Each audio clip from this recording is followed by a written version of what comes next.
McKenney and Mark Sutcliffe. We look forward to a robust discussion over the next 2 hours on some of the most pressing issues in our city. Now, after a brief opening statement from each candidate, they'll be given either 30, 60, or 90 seconds to answer. And in order to cover as many subjects as possible, we'll be trying to keep to that time limit fairly stringently. But there will be room for short rebuttals and some quick fact checks from me and at my discretion. Now, this is largely an English language debate, but il y avait quelques questions en français. Candidates are welcome to answer in either French or English and to ask for a translation if necessary. Now, with the rules out of the way, let us get down to what we are all here for, to hear from our mayoral candidates in the order decided by a draw before we began. So, without further ado, the opening statement from our first candidate, we will hear from Nour Kadri.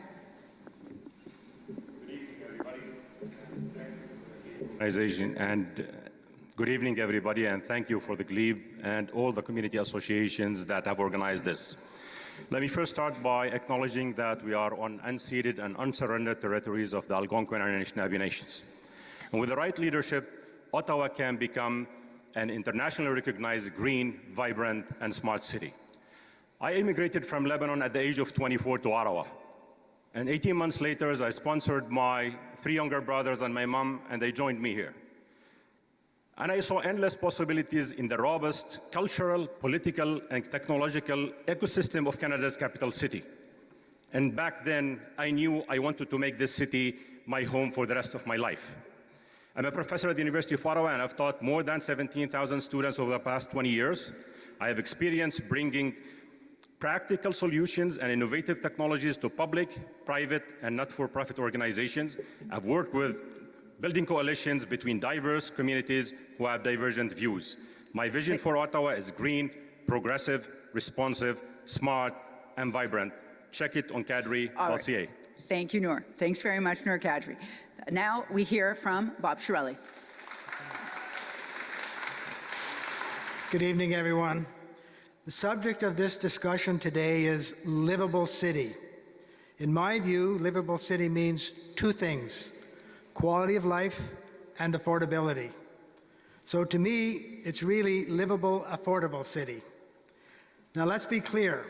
I am the don't raise taxes candidate and the no wild spending candidate. My opponents in this election are the wild spending candidates. So when you mark your ballot, you have a clear choice.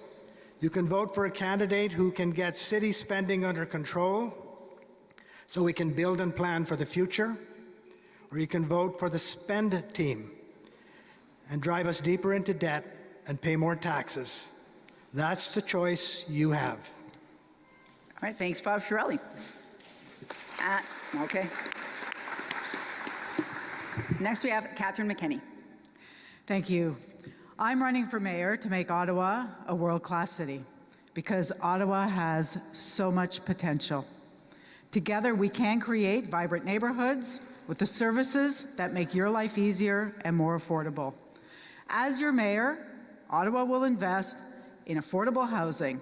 We will run transit across the city and in your neighborhood to take you where you need to go on time. We will make our roads and sidewalks safe for everyone. We will grow our tree canopy and build parks in your neighborhoods. And your kids, 17 and under, will ride transit for free. This will make life more affordable for families. I have the experienced leadership our city needs. My plan has been fully costed, and I'll build a city hall you can trust. When I'm mayor, no community will be left behind. Together, let's make Ottawa a world-class city, a city that you can depend on. Thank you. Thank you. All right, good time. Just under the wire there. And last but not least, Mark Sutcliffe. Au cours des 4 derniers mois, j'ai parlé avec des milliers et des milliers de résidents d'Ottawa. Over the past 4 months, I've met with thousands and thousands of Ottawa residents, just like you. You've shared with me your excitement and your concerns about the future. And based on those conversations, I've built a comprehensive, thorough platform on 2 key principles: compassion and fiscal responsibility. Throughout my life, I've served my community with compassion. I've volunteered thousands of hours on issues like homelessness and mental illness with the United Way, the Ottawa Food Bank, and the Royal Ottawa Hospital. But we need to manage our finances carefully in order to deliver the change that we want, built around your priorities. Je suis un candidat bilingue qui peut parler avec les résidents d'Ottawa dans leur langue maternelle. I promise you, as your mayor, I'll deliver change that works for you, no matter where you live in Ottawa. I'm not here to build a political career. I'm here to build a better city. Merci. Thank you. All right. And it's great to give everyone an applause at their opening statements. I don't think we can do that for every question, or we'll not get through them all. But thank you all very much. We're going to start in the same order this time. A couple of questions about, you'll never believe it, Lansdowne. As we are here, not a big surprise. So one of the first issues the new mayor will have to deal with is Lansdowne 2.0. The stadium and arena, they're old, but they're still solid, and there's questions about transportation, loss of parkland, and additional high-rises here, as well as the financial model and the unconventional tax arrangement. That's an interesting word. So now, do you think Lansdowne 2.0, as approved in principle, should go ahead? And we'll give you up to 90 seconds for this answer. We're going to start with Nour Kadri. Well, we're here at Lansdowne, and it's a beautiful and vibrant place as is. We've spent $126 million to go through the first phase. Trying to do all those big reconstructions again at a tough time when everybody is struggling with their bills is not the right choice to do. Spending close to $330 million on a project now that didn't go through the proper consultations, that has issues that have been raised by the various community groups that are a part of it, should not be a go right away. So, as such, as mayor, I will start reconsultations on this. This is an option that should be postponed for the future, and $330 million should be spent in the right places. Even though that they say that they're going to have, as part of the tax revenues that are going to come from the apartments, they're going to put some part of it. The financial plan doesn't add up, and the citizens of Ottawa should have their monies spent in the right place when we are in tough times. Inflation is big, affordability is challenging everyone, and as such, we should be looking at optimizing the monies that we spend so that the people of Ottawa can trust their leadership. I will be that leader, and I will be doing everything with a lens of consultations with the proper and effective stakeholders at all levels, and this is going to be my type of leadership. Thank you very much. Next, Bob Chiarelli. Thank you. Lansdowne. My position is we slow it down. We need proper consultation, detailed consultation. As a city, we don't know yet if we can commit to a $330 million loan to rebuild the arena. We could negotiate design parameters for a green build and also together create exceptional, innovative housing. We can do this right, and we can do it better. And it would be a model for the community. That's our target. Nothing is carved in stone, and we can turn this into a happy ending. Today, I issued a press release, very, very detailed press release of all the details that we can go through in order to come through this with a happy success. Thank you. All right, thank you very much. Next, Catherine McKenney on Lansdowne. Thank you. Well, if we're going to build a world-class city, we have to involve you. This is your city. Lansdowne 1.0, the funding plan did not work out for you. We all know that. So to invest another $333 million of your tax dollars, the plan was to come to you and to do extensive consultation. The city didn't do that. Instead, what the city did was rush through issuing debt, further debt, and we don't know what you want at Lansdowne. We don't know what residents in the city want. I'm guessing the first thing you'd want is good transit to bring you down Bank Street so that, you know, the neighborhoods aren't overrun with traffic and that you can actually get here by transit. We don't know. We have to go out, we have to consult, we have to understand what do people want at Lansdowne.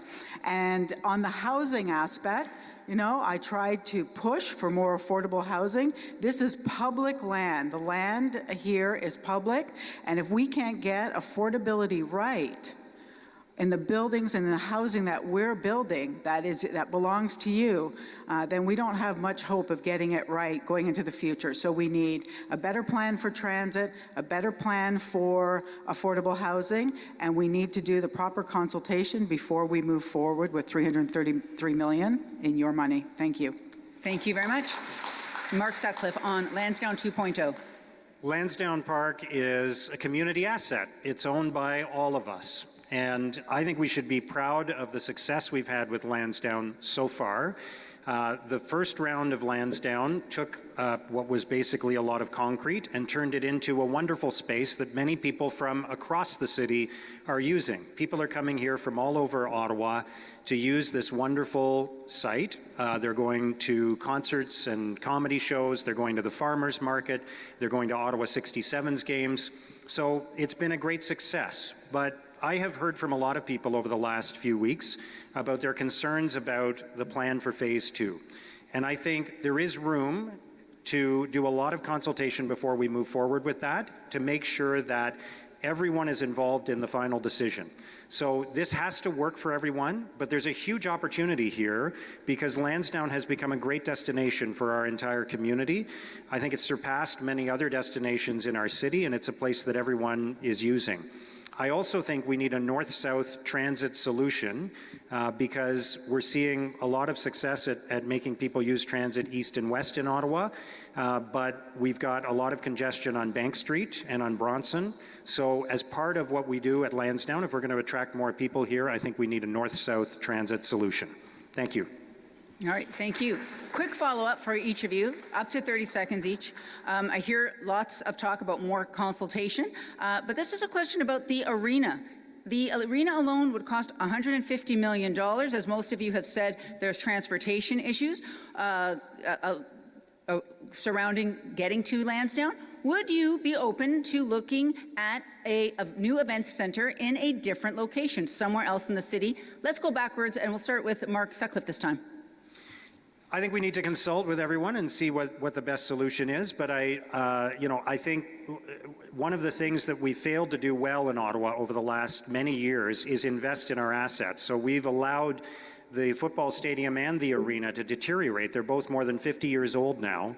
And I think we need to do a better job investing in our infrastructure rather than letting it dwindle. So I think there's a huge opportunity to have a great arena at Lansdowne Park, but I want to hear from the community what their thoughts are going forward. Thanks very much. Catherine McKenney, would you move the stadium someplace else? Or I'm sorry, the arena someplace else in the city? So we do need the arena. We need a venue of that size to be able to attract, concerts and have the activity that we have in the arena. We could look at other places. We've got LeBreton Flats, which will soon be, developed. So absolutely, but again, it's we need to consult. We need to understand what people are looking for, and go from there. So I don't know what people want at Lansdowne. We need to go out and ask. Thank you. Bob Chiarelli, what do you feel about the location of the arena? Does it have to go at Lansdowne? I think we have to look at Lansdowne as a complete package. When you talk to the tourism people, you talk to the sports people, they see Lansdowne Park as somewhat of a whole destination place. For example, the arena could be used for junior hockey. The curling Spiel Championships National can be held in that particular location. So there's a lot of opportunities to create a very significant destination for the city. Thank you, Bob Chiarelli. Thank you. Going to have to be we're already behind, so. So Nour Kadri, the last word to you on whether the arena needs to be at Lansdowne. It doesn't have to be at Lansdowne. We can rebuild the arena in other places. Libreton Flats is just one option. There could be other options. We've got a lot of land here in town, and the communities are becoming larger. One important thing that we need to take into account that when they did the renovations the first time, there were lots of environmental issues, and these are not accounted well in the plan for the second plan. So the decontamination is going to be very costly. They're talking about $330 million. We could be north of $500 million. All right, thank you very much. Now we're leaving Lansdowne and we're going to talk about the city's finances. So some people have expressed concern about the financial situation of the city.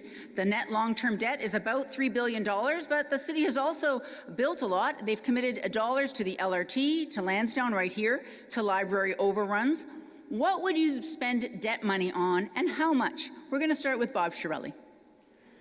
I've committed to a tax freeze in 2023. I'm sorry, Bob, we're going to start the clock over. It's my fault. I wanted to say you have a minute. So you have a minute to talk about what you would spend your debt dollars on. And we're going to start the clock again. My apologies. So go ahead.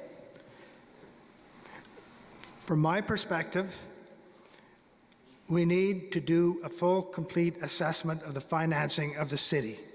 We know the numbers, $6.2 billion of budget, $350 million of payables, and we simply cannot move forward because there's so much unknown in the numbers, the financial situation in the city. That's why we're going to take the first 100 days in office with the best expert we can find to do an analysis. The analysis is going to have to deal with very, very significant issues, such as LRT. We know little about the end game in LRT, cost, financing, and so forth. Similarly, with OC Transpo. OC Transpo is a disaster now. It's simply unacceptable to the public, and it's unacceptable to anybody who cares about the financing of the city. Thanks very much. Next, we have Catherine McKenney. What would you spend debt dollars on? So my plan is fully costed. I have my platform out.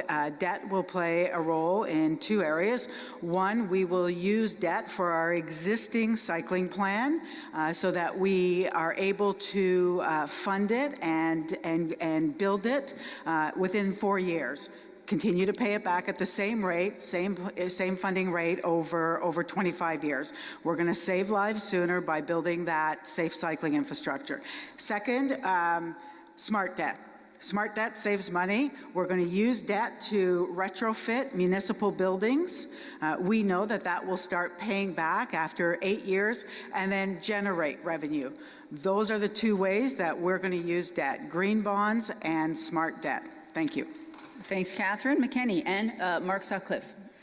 I think people know that when times are tight, it's not the time to go on a spending spree and to rack up more debt when interest rates are rising and to raid our reserves, our savings that we need for an emergency. So Catherine McKenney's plan is to borrow $250 million for bicycle lanes. And Joanne Chianello, you pointed this out in a thread that I read on the weekend. That will cost us $200 million in interest payments over the coming years. So the actual cost of those bicycle lanes will be $450 million, not $250 million. And if interest rates go up, the cost might rise to as much as $500 million for bicycle lanes. I don't think that's a priority for the majority of residents in Ottawa. I have a smart, responsible financial plan that will protect the financial strength of the city so we have the resources to invest in priority areas like helping the most vulnerable over the next few years. All right. Yes? I almost feel like I need a rebuttal on that. Catherine, did you want to? You know what? We're going to go to Nour Kadri. We'll have a rebuttal at the end, please. Well, while Catherine and Mark take jabs at each other, I'm here to debate ideas. And I was excluded from the CTV debate. And the next day, I got a call from a CTV producer and a CFRA producer asking me as an expert from the University of Ottawa to comment on the holes in their plans. Little they knew that I was the one that excluded, and they changed their mind a minute after. We've got a plan. The smart thing to do in tough times is not to have smart debt and is not to have smart spending there. It's to look for efficiencies in the budget. We've identified more than 150 million of efficiencies. There are lots of kickbacks, there is lots of corruption at the city, there are lots of issues, and we are going to fix that. All right. Did I see a rebuttal? Did people want rebuttals? No? No? All right. Well, this is also another very easy subject, and that is cutting city services. There is a general concern about inflation, of course. There's pressure on city costs, including on salaries that go up every year. How can you keep your promise on your tax increase without cutting city services? And this time, we're going to start with Catherine McKenney. Well, thank you, Joanne. My plan is to build a world-class city. It will invest in safe cycling infrastructure. It will invest in the transit that you need, and it will invest in affordable housing so that we can meet everyone's housing needs. My platform has been fully costed. The plan has been laid out. We are using the instruments that we have to be able to deliver a world-class city to you. We know that at the city, we are going to be facing some inflation. We know through the Bank of Canada that inflation, they predict, will come down. We will use some of the excess reserves to cushion that blow for you, for taxpayers, and we will use the money that we can to build safe cycling infrastructure today so that your kids are safe today, not in 15, 20 years from now. 2020, we had 135 road deaths in this city. Thank you, Catherine McKenney. And that was, I'm looking at my timer right now, that was 1 minute. That's 1 minute. So I thank you for keeping to 1 minute. I forgot to say that at the beginning. So in 1 minute, please tell us how you can keep your tax increase promise without cutting city services. Again, a minute, this time Mark Sutcliffe. I will not cut any programs and services at the City of Ottawa. What I will do is find savings and efficiencies, a relatively small amount on a huge budget of $6 billion. I'm talking about finding efficiencies to the tune of $35 million, 0.7% of the budget. And we'll do that by going line by line in the city budget for the first time in 20 years. We're long overdue. Catherine McKenney has said there is no fat left to cut at the City of Ottawa. I don't agree with that. I will not give up on the taxpayers of Ottawa. I will keep looking for savings and efficiencies without cutting programs and services. There is room for us to look at travel expenses, at the money we spend on consultants and other fees. There is room to cut so that we can invest in the areas that are your priorities and keep tax increases as low as possible. Thank you. Nour Kadri, how would you keep your tax promise and not cut services? Well, line-by-line budgeting or zero-based budgeting that Mark is proposing, this is an old technique that has been abandoned more than 10 years ago. Even the United Nations, the laggard, they abandoned this 10 years ago. I'm going with results-based budgeting, and this is the best practices of city financing that we're going to be looking at. There are lots of efficiencies that we can find. It's not to the tune of 0.7%. 0.7%, it tells you that there are a lot of things that they are trying to leave them as they are. Do you know that when a bus breaks, they ship it an hour and a half outside the city to take it and fix it before they bring it back? It is costing the taxpayers tens of millions of dollars just to fix buses like that. We can do better. And in order to do this, we need to look at the efficiencies in such a way that we don't cut services. Mark Sutcliffe is going to zap about 200 jobs. That's part of his plan. He's going to do it through attrition and people retiring. It means he's not replacing them and he's not giving opportunities to young people to go and replace those jobs. Thank you, Nour Kadri. And finally, we'll hear from Bob Chiarelli. How will you not cut services and keep your tax promises? Okay. I've committed to a tax freeze in 2023. I've done it 6 times, and I'm prepared to do it again. And I haven't made expensive spending promises to buy an election like some of my opponents. And to save you from a tax increase, I said I would cancel expensive projects like the Alta Vista Parkway, twinning the Airport Parkway, and saying no to the very expensive and unnecessary T1 Lands project, supported by Mark Sutcliffe for his corporate backers. and I propose concrete ways to cut costs, like merging the administrative processes of the city's utilities. Finally, with Council, we'll sit down with a team of experts and line by line sort out the priorities of must-haves versus nice-to-have. I've done it before, and having done that, we still maintain quality of life for seniors, social services, and health services, for which the city is responsible, and we will continue to support them. Thank you, Bob Chiarelli. Does anyone have a rebuttal? Catherine McKenney, up to 30 seconds. Okay, so we've been through this before. Mark's plan has between $35 to $80 million in cuts, plus a $100 million hole in the budget, did not account for inflation. We've been through before when we optimized transit routes in 2011. What did we get? We don't have a functioning transit system in this city. When we have done this in the past, it has led to service cuts. Transit, libraries, recreation services, snow plowing. We've been there before. Every budget is an exercise in savings, and if there are savings, you reinvest them in the services that you need today. Thank you. Mark, sure. And 30 seconds for Mark to rebut. We have been through this before, and there is no hole in my budget, as we clarified immediately after you raised that allegation in a previous debate. There's no hole. We accounted for inflation exactly the same way you did in your budget. My plan is fully costed. It's been it's been endorsed by the former parliamentary budget officer Kevin Page. So there is a big revenue shortfall in Catherine McKenney's plan, though, that is going to lead to much larger tax increases in year 3 and 4. So I'll stop there because I'm out of time. But thank you. There's a big red flag. Well, thank you very much. We're going to move on. Oh, yeah, sure. My apologies. 30 seconds to Nour Kadri. It's not a big rebuttal. I mean, it's not a big hole in Mark's plan. It's an inconsistency that didn't work out. And these are things that can be looked at in order to be fixed. But there is about $50 million hole in there. And with that, is 2.5% of tax increases could become 4.5.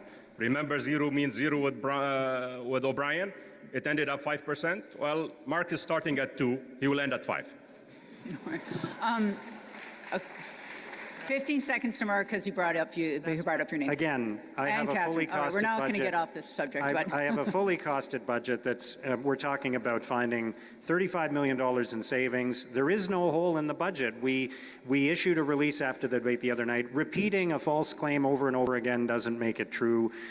The budget is fine. We will hold your tax increases to between 2 and 2.5%. All right, and 15 seconds to Catherine McKenney, and then we're going to move on. Mark did not account for inflation on half of the city budget. So counting on other levels of government to raise their transfers by 7% might happen, probably won't. Also, it means your user fees will all go up by 7%. He's admitted that. Tree permits, parking, stormwater, building permits, on and on. Right, user fees will go up by 7%. All right. I have to, that is not true. I've never, you're saying I admitted that user fees will go up by a certain rate. I've never said that. That's a false claim. You said that you didn't account for inflation you on said, user fees. Catherine, That's you just 7%. said, I said that user fees would go up by a certain amount, and that is completely false. I've never uttered those words. You know that's not true. So you said that you... Just a second. No. We've reached the... You have a hole in your budget. I do not. We have reached the point. We have reached the point in... Is my microphone on? I think it is. Can people hear me or not? Why is... We're going to have to move on. You guys disagree? I know Catherine has said there's a hole in your budget. You said there is not a hole in your budget. Catherine misquoted me. But we are very behind. You did not account. All right, I'm going to stop that. We're going to move on. There's 2 more debates. You guys can pick this up later on in the week. We're moving on to planning. So a lot of new housing that's needed is expected to be secured through intensification, adding homes to existing neighborhoods. How can this be accomplished while protecting the character and livability of communities, and in particular of heritage conservation districts, which are, represented by a lot of the community associations that organize this debate tonight? Everyone gets 1 minute, and we're going to start with Mark Sutcliffe. I'm sorry. Can you just repeat the last part of the question, please, because I couldn't hear you through Sure. Oh, I apologize. I'm probably moving around. So a lot of the housing that's going to be built is going to be built through intensification. in older parts of the city, and folks would like to know how the character and livability of these communities can be maintained, in particular in heritage conservation districts. So 1 minute to you, Mark. This is a really important question for residents throughout the city of Ottawa. We need to achieve intensification. I have a plan to build 100,000 new homes over the next 10 years. That's what many experts are saying is required to meet the growing population needs of Ottawa. We're going to see the city grow by 500,000 people over the next 25 years. Included in that 100,000 homes are 10,000 affordable and supportive homes to help the most vulnerable. We need to protect our existing neighborhoods as we are achieving intensification. So what I'm proposing is smart and strategic intensification that will respect existing community design plans. I do not support the blanket removal of R1 zoning across the city, which would lead to residents being fearful that in their neighborhood they could see a single-family home taken down and replaced by a much larger structure. So I'm not in favor of removing R1 right across the city all at once. I'm in favor of intensification that's achieved in a way that respects existing neighborhoods. Thank you very much. Nour Kadri, how would you protect the character of neighborhoods but also intensify them? We need to preserve the identity of communities, whether they're in the Glebe or in Barrhaven or Orleans or Kanata. Identities of communities must be preserved. And I am not given a carte blanche of removing R1. We could allow for secondary units. We can move into smart and responsible intensification, building high-rises on top of malls, close to transit stations. Those would be ideas that will make us go into the future with the housing that is needed. 100,000 units, as proposed by Mark, is not something that can deal with the dire situation of home affordability and homelessness.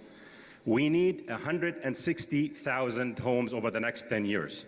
And we committed this in our plan. We're going to build close to 65,000 homes and retrofit and repurpose others within the first term. And as such, part of this is going to be about 25% to affordable and city housing. Thanks very much. And finally, Bob Chiarelli. No, I'm sorry. I'm going in the wrong order. My apologies. Yes, Bob Chiarelli. You're next. Sorry. Well, we all know that federal, provincial, and municipal governments have declared housing emergencies. And I have some strong positions. I say no to urban boundary expansions to stop urban sprawl, except where there are contiguous services. I would change our official plan to target building 16,000 new homes annually as compared to the 10,000 that had been suggested by Mark. And the 16,000 is recommended by CMHC. And we have to get down to work real quick. I proposed a partnership between our city and the federal government on their large development sites at Tunney's Pasture and Confederation Heights that would generate 5,000 to 6,000 affordable housing units. That's with some assistance from the Federal Housing Accelerator Fund. We have to get to the job now because we've been falling behind. We haven't been building enough. So we have to take projects like this, we have to make them effective and move forward. Thank you, Bob Chiarelli. And Catherine McKenney, finally. Thank you. So we know that the provincial government had in their last housing plan plan to, remove exclusionary zoning. What we need to do in Ottawa is ensure that we have a made-in-Ottawa solution for intensification. We cannot continue to sprawl. You can't afford it. Taywin should not happen. It should have never been allowed through in our official plan. And when we talk about a made-in-Ottawa solution, we're talking about, a duplex that might replace a single-family home. We're talking about minor corridors like Gladstone, where we would allow up to 6 stories. We're talking about, transit-oriented development, where we take a transit corridor like Baseline, like Carling, and we put bus rapid transit, and then we build down those corridors. That is how we're going to reach our intensification, and that is how we're going to protect our heritage conservation districts in this city. Thank you. Thank you. So This is a related question. It seems we can readily build high rises in Ottawa, but we have difficulty providing that missing middle of low and medium height housing for family. What would you do about this? And we are going to start with Nour Kadri. Well, as part of our plan, we are going to minimize the challenges that have to do with consultations on 10 units or less. So we would want to maximize those going forward. As I said, secondary units should be allowed in some housing areas, and we need to. The city is in charge of zoning, and if anybody has gone through some types of permits, you will see that bureaucracy that is there. We need to cut red tape, and we need to make sure that our processes are efficient, and everything has to go through a lens that has a social contract and respects it, and an environmental lens. So things have to make sense environmentally, economically, and socially. All right. So thank you very much. So it's 1 minute now to Bob Chiarelli. Again, it is about how to build the missing middle, low and medium density housing. That's a very, very significant challenge. When you meet with GOBA, the Greater Ottawa Home Builders Association, and discuss the realities of the cost, one of the biggest factors about getting the right type of housing on the market is the costs that are put on to housing by the city itself, by municipalities. I shouldn't pick the city of Ottawa out. So the costs that have been added on, particularly when you look at site plan approval that takes the better part of a year, that costs the cost of housing very, very significant. To build smaller homes, I think what we have to do is in the high rises and in the row houses, we have to be able to create basically the facility Thank you. For smaller families to be able to Thank you, accommodate Bob. those. Thanks, Bob. And now it's Catherine McKenney on how to build the missing middle. Thank you. So, I mean, today, mostly what is happening in Ottawa is we either go up or we go out, and that has to stop. We have to start building. We have to start building for families, and we can do that by, again, allowing on those minor corridors a bit of added height. We also have to look at our parking minimums. Right now, the number of parking spots really dictates how high we go and how expensive housing is, and particularly, again, I have to come back to transit-oriented development. It has to be done seriously. We have to be able to build bus rapid transit down our corridors and allow for that missing middle that allows people to stay in their communities, raise a family, and then age in place as we all want to do. This is how we used to live in, prior to being shunted off into large towers. So that is key to building a healthy. Thanks, Catherine. And Mark, a minute to you on the missing middle. That's a lot of alliteration. So go. Thank you, Joanne. So we need to build all kinds of homes in the next 10 years in Ottawa. That's why I have a plan to build 10,000 homes per year, a total of 100,000 homes over the next 10 years. We need to approach this with a lot of ingenuity and creativity. We need smart intensification that will respect existing community design plans. And the city has an opportunity here to play a leadership role and to be a partner in the different kinds of development that we can see happen in the city. The city owns some land near public transit. There's room for us to build on that land, build affordable housing in partnership with community housing agencies and other organizations. There's room for the city to play an active leadership role in building the housing that the people of Ottawa are going to need for the next 10 years. Thanks, Mark. Yes, Bob? Bob would like... I just wanted to indicate that we need to find a way to get the developers to build affordable. Okay, Bob, you know what? That's not a rebuttal. We're going to cut to that, so I'm going to move on because and don't worry.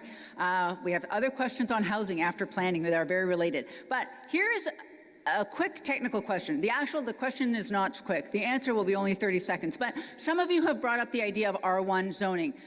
The new official plan, whenever the province does approve it, is going to require a new zoning bylaw. And some of you, including tonight, have called for retaining the R1 zoning, which allows only a single detached home on a property.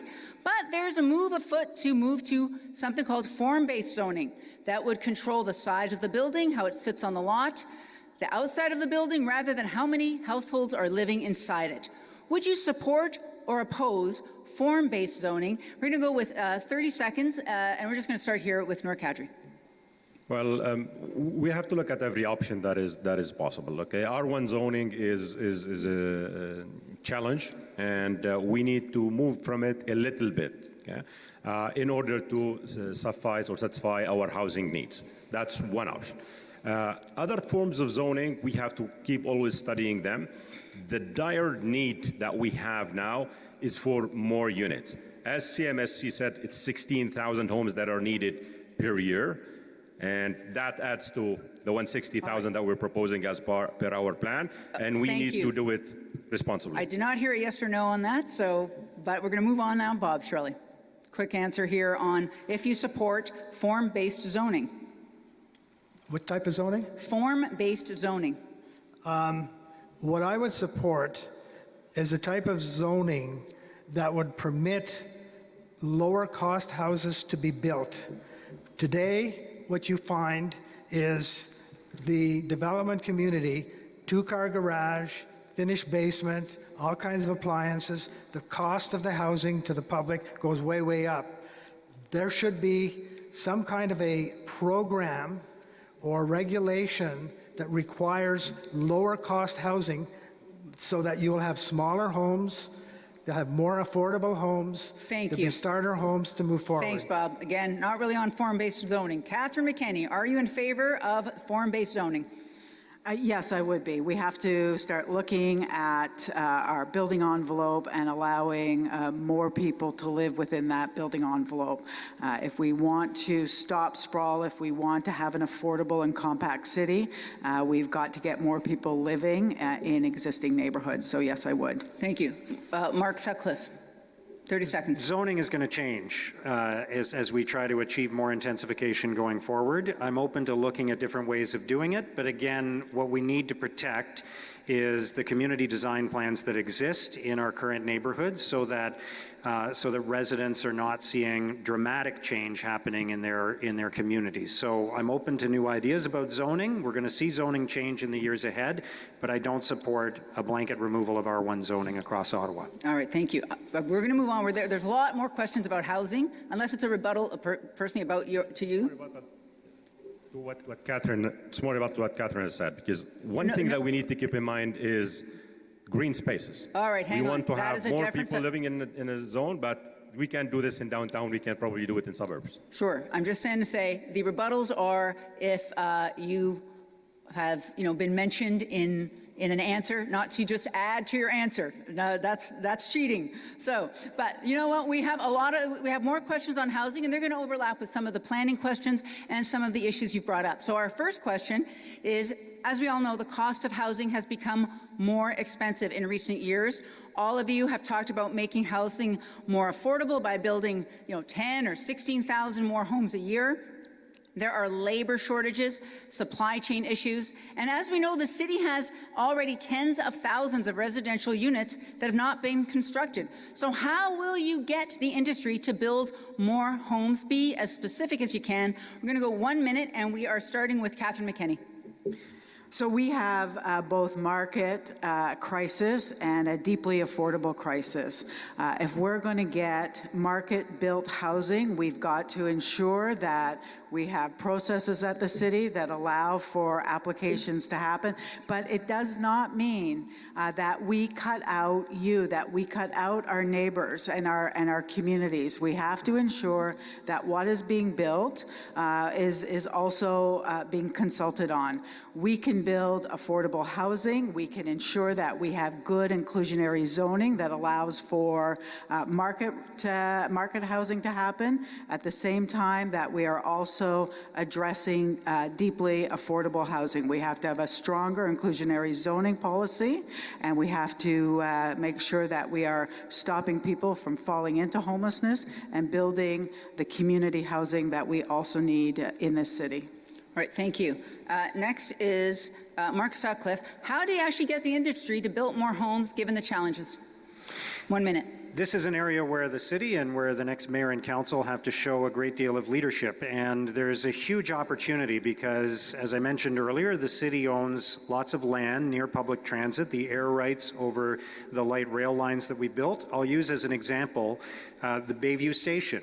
If you stand at Bayview Station, the intersection between the two main rapid transit lines in Ottawa, the two rail lines, and you do a 360 and look around, there's almost no housing within sight. We have an opportunity, because the city owns 21 acres of land there, to build lots of affordable housing. And we can do it in a way that provides incentives using market forces for builders to build affordable housing, for Ottawa Community Housing and other community housing agencies to be part of the solution there as well. But it's going to take leadership from the next mayor and the next city council to do that. The city can be a partner and a leader in building more affordable housing. Thanks very much. And next is Nour Kadri. I believe that the city has to work directly with the federal and provincial governments, because the federal and provincial governments have declared a housing emergency all over the country. It's not only in Ottawa. And if we need to be serious about this, we need to address the challenges directly. One important challenge is labor shortages. And we used to have a lot of immigrants that come to Canada to address labor shortages. During the pandemic, this was a challenge. And we need to work with Immigration Canada in order to have those labor shortages addressed. We need to work also on our regional supply chains and interprovincial supply chains. It doesn't make sense that the biggest resource of wood is in Quebec, just across the river here, and we have a 2x4 being sold at $10, $12, and $13 when we used to get it for $3. We need to work on realizing that Canadian dream by having more interrelations with the different provinces and working well on our regional supply chains. Thanks very much. And finally, Bob Chiarelli. I agree with pretty well everything that we've just heard. There's going to be no significant solution until we get the federal, provincial governments and the municipalities together, get them in the same room at the same time. They work at cross purposes often, and if the federal government's got a $4 billion program. They've just changed how people apply for it, and it's very, very confusing. The provincial government, on the other hand,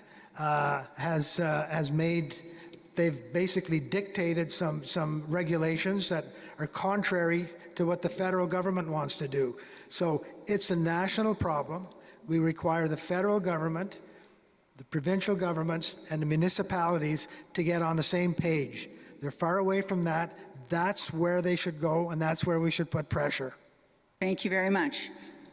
And finally, Catherine McKenney. No, is that everyone? Is that everyone? That's everyone? Yes. All right. But there's a follow-up. I'm going to do a quick follow-up, starting with Catherine McKenney. Everyone talks about increasing the housing supply. Yes. But a quick follow-up, up to a minute.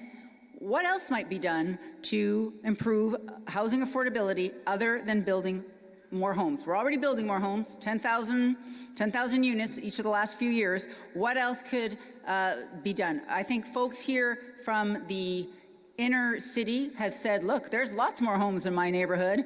We have lots of intensification. That's not bringing the prices down. So what could be done to help affordability other than building more homes? Up to a minute, Catherine McKenney. So, the role of builders is to build homes. But they also have to build neighborhoods. includes trees, it includes parks. Role of the city, of course, is to modernize our zoning. But if you want affordability from your city, you're going to get it through your services. And my plan will provide free transit for youth 17 and under. If you've got 2 kids 17 and under, that is $200 a month. That is how your city can make life more affordable for you. We cannot cut our services. We cannot continue to cut our services. Transit, libraries, recreation centers, all of that continues to increase it makes your life more, less and less affordable. Thanks very much. Not exactly housing affordability, but okay. Mark Sutcliffe, 1 minute on anything else that can be done to improve affordability, housing affordability, other than building more housing. Affordability is probably the biggest issue I hear about when I knock on doors and speak with the residents of Ottawa. And I've been listening to their concerns for many months now. And I think we need to build more homes. We need more affordable homes, and we need supportive homes to help the most vulnerable. It's not enough to just find housing for people who have suffered trauma, for people who have suffered from mental illness or substance use disorder. We need resources there for them. So, as I already said, we need to use market forces to make that happen. And also, I'm committing to investing $4 million in supporting the most vulnerable in our community. And as Catherine said, there are other ways that we need to make life more affordable for the people of Ottawa, which is why I would cut recreation fees for families, I would keep property tax increases as low as possible, and I would freeze transit fares for the next year. We can't add to the burden that people are already experiencing with rising costs in our city. Thank you. Okay, no one's really actually answering this question of how you can do something else to improve housing affordability. Let's see if Nour Kadri has some ideas. 1 minute. Well, the laws of economy and supply and demand, they have existed for thousands of years, and they're going to still exist. We need to have a supply of houses. And with intensification, we can do this. So if we have high rises that are planned, for instance, for 16 stories, and you can tell the builder, you can go 20 stories, you have created more supply on the market, and that's going to be much less expensive in terms of the cost, and builders could go into competition, and that's another law that will draw the housing prices down. Another important thing that I will be looking at, it's part of my plan, we are in a unique position as the capital city. There are more than 200 empty buildings for the government in downtown. It's part of their collective agreements now with that PSAC and other unions that they don't want to go back and work there. We can repurpose many of those buildings very fast in order to make them affordable housing units. They've done it in Calgary a few months ago, one big building in downtown, and it was done in a few months. Thank you. Bob Chiarelli? 1 minute. When you look at what goes into the affordability issue or what makes houses more expensive, you've got to look at the process in terms of how it works. There are community benefit charges, cash in lieu parkland charges, site plan approval fees, and they build and build and build. Those numbers have accelerated tremendously. In fact, the provincial government has indicated that they want to see more of those charges put onto the housing market. That's what pushes the price of housing way, way up. And until we get the proper regulatory regulations in place, it's going to continue. The site plan approval process, for example, costs something like $25,000 or $30,000 towards the price of a house. It's added on because it takes that long to get approvals at a municipality, and it's across the country the same thing. So we have a lot of regulatory things to do Bob to Chiarelli. satisfy the problem. Thank you very much. And our last question on housing and planning, they're all together, and some of you have already addressed this. It's the issue of not affordability necessarily, but affordable housing. Sometimes it's called subsidized housing. Should public land be designated for affordable and deeply affordable housing? To what degree? And you might want to, address your answer to what should be done here at Lansdowne for that. But I leave that to you. 1 minute each. We start with Mark Sutcliffe on public land and affordable and deeply affordable housing.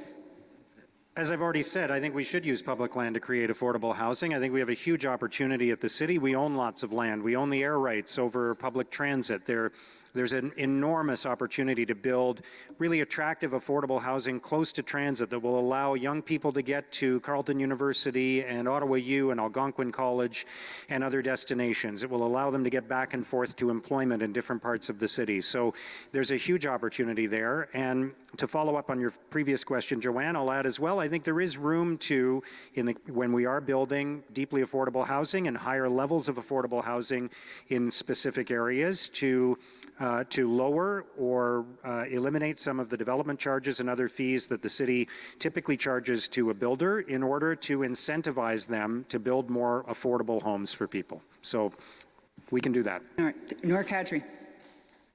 In order to deal with the affordability crisis, and if we look at homelessness, it grew by 39% during the pandemic. The problem is so dire, and the city must pitch in. We cannot just wait for the builders in order to do that. We have to be proactive, and that's why we have committed as part of our plan to spend $15 million per year in additional affordable housing, mostly city living, in order to help the most vulnerable in our society. This is directly connected with all other plans. People who are left out of the market, people who are on the edge, people who are homeless, they cannot be recycling. They cannot be looking at environmental stewardship. So when we give them that roof over their head, and the city is a partner in there, we can also advance the environmental cause with that. Thank you. Bob Chiarelli, to what extent should deeply affordable housing be built on public land? Ottawa Community Housing is a tremendous success story. They've built hundreds and hundreds of affordable housing for the community, and they're continuing to do it. That requires the cooperation of the other levels of government because they assist with the funding on it. So I would say that we simply have to expand the scope of Ottawa Community Housing to build hundreds and hundreds and hundreds of affordable housing for people who can't afford to buy a house, a conventional house. And so I would say, thank you, Ottawa Community Housing. Let's continue doing what they're doing, and it'll continue to be a success. Thank you. I have a quick follow-up. I'm going to start with Mark because you brought it up, but you can all answer it very quickly. Oh, I'm so sorry. My apologies. Catherine McKenney on deeply affordable housing. That's on okay. OCH, I apologize. 1 minute, Catherine McKenney on deeply affordable housing. So 4 things we have to do. We have to end chronic homelessness, which we can do in the city. We have got 500 people in the city who have been in shelter for more than 6 months, mostly 2 years and longer, 5 years. We can do that. It is 500 people. We can build 1,000 new units of community housing. It was actually my motion that identified 20 sites that are near rapid transit, that are government-owned, that we can use to build that affordable housing. We have to stop people from falling into homelessness. Every day, we actually house people. We house families, but more and more fall in because life is not affordable. We've got to provide rent supplements so that people don't fall into homelessness, and an acquisition fund so that we are not losing existing market rental. 148 Nepean, taken down 6 units for a parking lot. That is egregious that a modern city would ever agree to that. Thank you. All right, thank you. Very quick, even less than 30 seconds, very quick answers. Just because you brought it up, Mark, and it was a question we skipped over on waiving development charges. A lot of people are worried about green space and recreation spaces in their built-up areas. If you waive development fees, where does the money for that infrastructure come from? I'll let you answer, and if anybody else wants to join in, very quick answers, though. So we have to do this in a strategic way where we're using it as an incentive to build affordable housing, and where the city is encouraging builders to do that, and we have to find other ways to fund the green space and the other resources we need. Most of what I'm talking about would happen in areas where there already is development and where there already is that infrastructure in place. Thanks very much. Would anyone else like to answer that question? Catherine, I'll just go down the line if you don't mind. Thank you. So, we need deeply affordable housing, and it needs to exist in perpetuity. We cannot continue to provide incentives for marginally and moderately affordable housing.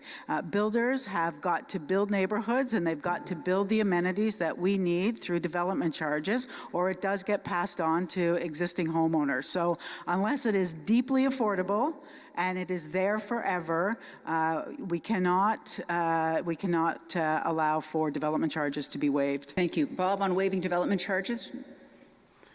I think there's no prospect now of waiving development charges. There's the GOBA, Greater Ottawa Home Building Association. They've listed 11 items which the municipalities, not only Ottawa, have been adding, which really create more expensive homes. There needs to be regulatory authority in order to control the 11 elements that they've indicated that accelerate the cost of housing, that make housing more affordable. That's fine, and that's time for you, Bob. And finally, Nour Kadri. I'm against eliminating the development charges, but we can reduce them. A lot of the builders, they're not worried about the development charges. What they're worried about is the red tape. We need to accelerate their permits. We need to move fast. And if we can reduce the charges a little bit and build more houses, we can realize economies of scale, and perhaps we can make more money out of it. All right, thanks very much. We're going to move on now to transportation and transit, and we're going to start with some very community-specific questions on transportation. First question is 30 seconds, and it would, how do you see removing heavy truck traffic from the downtown? Let's start with Nour Kadri. 30 seconds.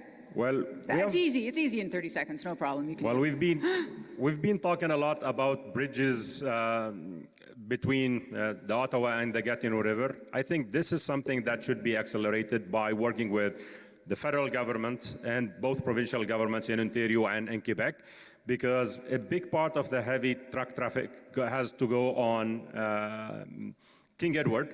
And we have seen a lot of challenges on building those bridges. We've been hearing about them for tens of years. We need to get that going fast. We should commence meetings together with the mayor of Gatineau directly and try to lobby both governments in Ontario and Quebec in order to do it. Thank you, Nour Kadri. And because I'm going to combine the next question, and that is a yes or no, then do I take it you are in favor of a new bridge between Ottawa and Gatineau? All right. Bob Chiarelli. It's going to take leadership from the federal government. I spent 8 years on the board of the NCC, and I know for a fact that the issue of trucks, interprovincial trucks traveling back and forth, it's been there for decades, and it is that the problem has not been solved. It's going to take the federal government, the provincial governments both, to sit at the same table and come up with a solution.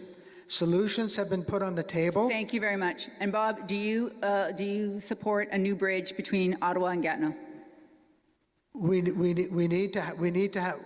Quite frankly, we need to have 2 new bridges, one east, one west. All right, you're jumping over even to 2. Thank you very much. Catherine McKenney on getting truck traffic out of downtown. 30 seconds. Thank you. So there's 2 types of truck traffic. One is interprovincial. I don't support a bridge, and the easier thing for me to say is that I support a tunnel, but that is never going to get funded. We've got to find a way of not allowing truck traffic through a city, and we've got to, for goods and services to be delivered, we've got to find a way to have depots set up so that large trucks can come in and send in smaller trucks, mostly electric vehicles, into our downtown. The truck traffic today is in our most marginalized community. It wouldn't happen anywhere else. Thank you very much. Mark? I really sympathize with the people who live near King Edward and in Sandy Hill who have been experiencing the noise of truck traffic at all hours of the night, and we need a solution for that. So we should not have trucks going through downtown Ottawa. We should not have trucks going through a neighborhood. The city has a plan right now that needs to be followed through to see where it goes on a tunnel. We need to see if that's a solution that can happen. We need to work with other levels of government to find that solution. And at this point, I don't support another bridge until we followed that process through. All right, thanks very much. Maintenant, question en français. Que feriez-vous pour augmenter la sécurité des cyclistes et des piétons? Et c'est quoi le rôle du radar photo? Everyone good with that question? Bob Chiarelli, you're first. Would you like it in English? Yes. What would you do to improve safety for cyclists and pedestrians, and what's the role of photo radar? 1 minute to you, Bob. Sorry, I didn't quite get the question again. Sorry. How would you improve safety for cyclists and pedestrians, and how do you see the role of photo radar in doing so? So 1 minute on that question. The whole issue of cycling is a priority issue at the city council, and quite frankly, I would defer to the candidate on my right to provide suggestions for cycling, and I would abide by what she's going to suggest. All right, thank you. That's very collaborative. And we will hear from your candidate on your to your right, and that is, or left. I don't know if that was a slip, but Catherine McKenney on how to make cycling and pedestrian safety improved, and the role of photo radar in that. I never thought I'd be on Bob Chiarelli's right, but here I am. I would invest in safe cycling infrastructure today, the same plan that we have in place. I would invest in that, and I would build it today so that we're keeping you and your children safe, not in 25 years from now, but today. Pedestrians, we know that when we build safe cycling infrastructure, everybody on the street is safer. There is less accidents, less deaths for drivers, for passengers, for cyclists, for pedestrians. You deserve to be able to travel across your city in any method that you choose and to be safe. We've got to have a city where we do not accept that any road deaths are acceptable. They can all be stopped. We can end road deaths in this city. Thank you. Thank you. I did not hear much about the role of photo radar. Mark, next is to you. Alors, la question était posée en français. Alors, je vais répondre en français parce que je pense que c'est très important que le maire d'Ottawa parle avec les résidents dans leur langue maternelle. Alors, ce que je vais faire, c'est d'améliorer les routes. Je vais investir 100 millions de dollars pour améliorer les routes, pour la sécurité de tous les cyclistes, les piétons et les motoristes. Je vais aussi améliorer les budgets pour les conseillers pour la sécurité dans leur quartier. Alors, chaque conseiller a un budget de 50 000 dollars et je vais le doubler à 100 000 dollars par quartier. Alors, ça veut améliorer la sécurité et je suis ouvert à l'idée d'utiliser le photoradar pour les quartiers avec les écoles et les autres environs où c'est nécessaire. Thank you very much. Finalement, Nour Kadri. Merci beaucoup pour la question. La sécurité pour les piétons et les cyclistes est une priorité. Et mais il y a beaucoup de problèmes avec les radars des photos.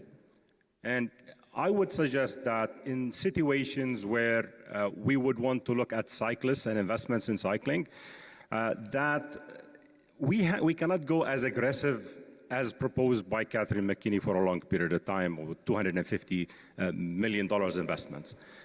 C'est très dangereux.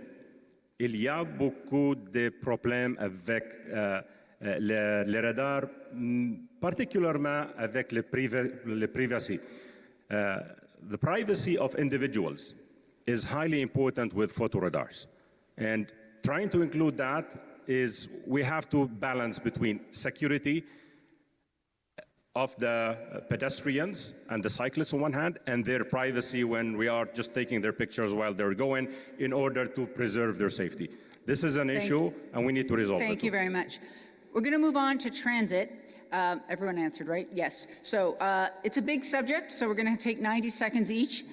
Public transit is not reliable for many people. Please be as precise as you can on exactly how you would improve it. We're going to start with Catherine McKenney, 90 seconds.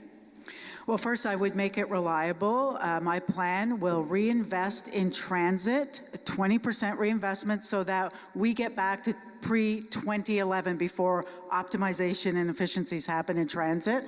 We would also make it affordable. We would freeze rising transit fares and ensure that your youth, 17 and under, are able to ride for free. We would build back up the ridership. We get youth onto the bus, we introduce them to transit, and we continue to allow seniors to ride for free, as they do today, Wednesdays and Sundays, so that we are welcoming you onto the system and then thanking you for using the system for your lifetime. So we do need money invested in transit. It won't just happen by wishful thinking. It is going to take an investment into our transit system. Thank you. Thank you. Mark Sutcliffe, 90 seconds on how precisely to improve our transit system. I've been speaking to residents about this over and over again. I've heard from so many people in the suburbs of Ottawa who are concerned about how long it takes them to get from one part of the city to another, and how the routes that are running through their neighborhood don't serve their needs anymore. How I talked to one family in Canada. Their child is a student at Carleton. It takes an hour and 45 minutes to get to Carleton University and an hour and 45 minutes to get home again. That's just not right in a city like Ottawa. So we need to fix our routes. There are buses that are running empty on many roads, and then there are other people who are waiting for a bus that never arrives. We need to take a hard look at the traffic patterns of the people of Ottawa post-pandemic and provide better solutions for them. We need better public transit, not free public transit. We need to improve the service. I will freeze fares for the next year because people don't find the service reliable right now. We can't charge them more for it. And I will work very, very hard to fix the bus routes and fix light rail. Thank you. Thank you. Nour Kadri. I will start by addressing the root cause of the problem. LRT, the biggest project in the history of Ottawa, $2.1 billion, over budget, beyond schedule, with the lowest quality possible, and a second phase that is repeating the same mistakes of the first phase. We're going to start by transparency and accountability and make sure that everybody is in charge of their files. Number two, we need to look at best practices for procurement management. We cannot allow SNC level and a corrupt organization to take on such a project when they don't meet the minimum criteria. Who is the beneficiary of that? And who are the costs are being paid on the backs of individuals? Also, you look at the buses. I've spoken to riders, bus drivers, mechanics, unions, safety, traffic management, and the top management.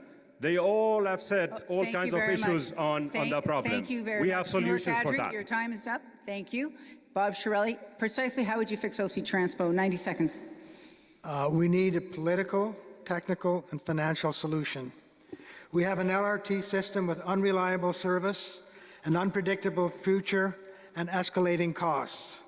We have a bus system with unreliable service, an unpredictable future, and escalating costs. We have a road system that is destroyed because of age and neglect. So when my two major opponents try to implement all their expensive, nice-to-have things, they will hit a brick wall finding funding because LRT, OC Transpo, and interest on debt will be using all the money that they think they're going to have to move forward. So we need that broad solution. We have major issues unreliable service, unpredictable future, and escalating costs for LRT and our bus system. It needs an overhaul. We need to find the ways and means to pull all this together. It's not going to happen tomorrow. It's not going to happen in 2 weeks. But we need that level of commitment, and we need to find the funds to fix the problem. We've got major problems to fix the LRT and all those other problems that I've issued that have to do with transportation.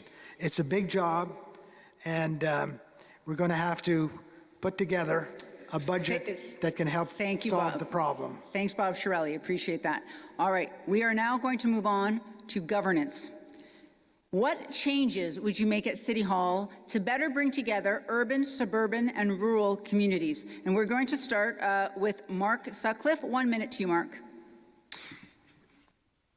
I don't like the way things have been functioning at Ottawa City Hall for the last few years. And that's frankly one of the reasons why I decided to run for mayor. I was frustrated with how what I was seeing at city council meetings, where one part of the city was being pitted against another part of the city, where there were different factions on city council that were working against each other.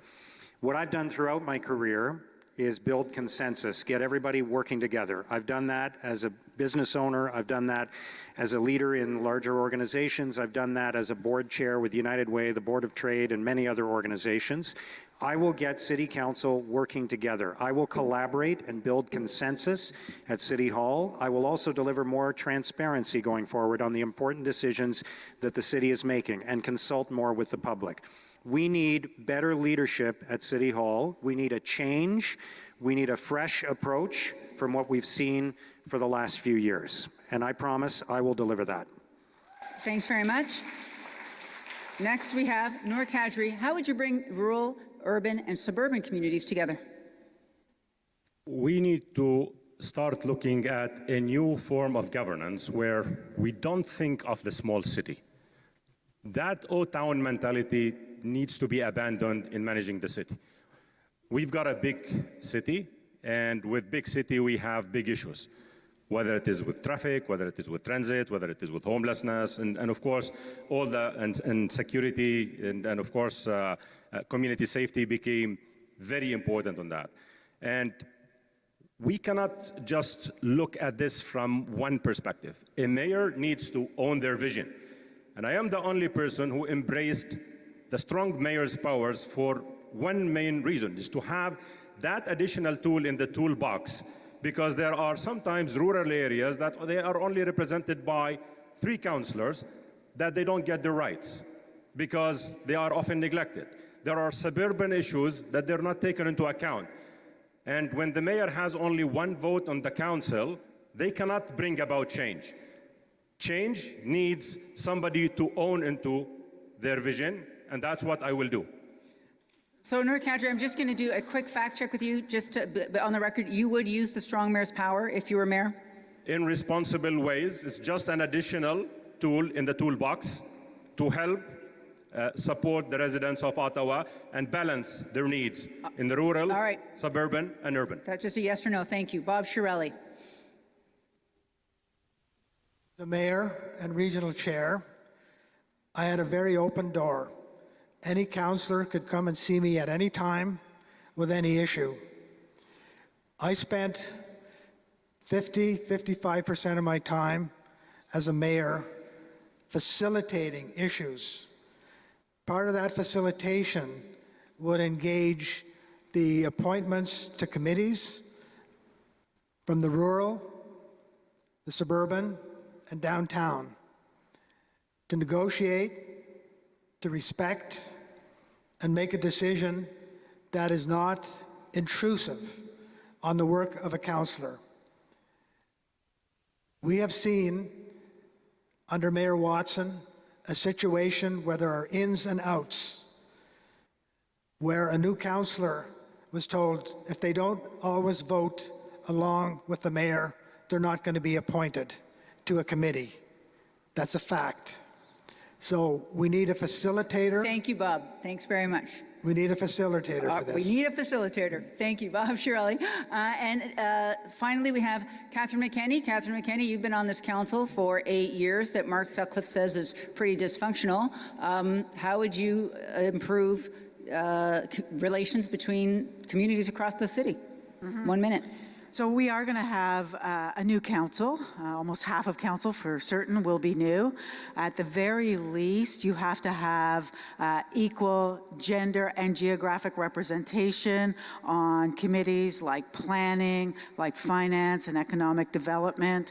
Also, I brought an inquiry to council looking at the mayor not chairing council meetings so that that mayor could take part in the discussion and the debate as a member of council. I think that when we talk about transparency, I've released my donor list. I think that we have to rebuild trust at City Hall. I'm ready to do that. I work well with my colleagues. If anything, rural villages have much more in common with downtown communities, and we know that suburban communities are all looking for the same thing. So it is very possible, and it is what all of council wants to do. Thank you, Catherine McKenney. The next question, also on governance, is from community associations. They feel that there has been a steady erosion of the city's public engagement process. They believe there's an increased influence of special interests and corporations in municipal politics. What changes would you suggest to restore the voice and influence of the local community members? And we're going to start with Nour Kadri, 1 minute.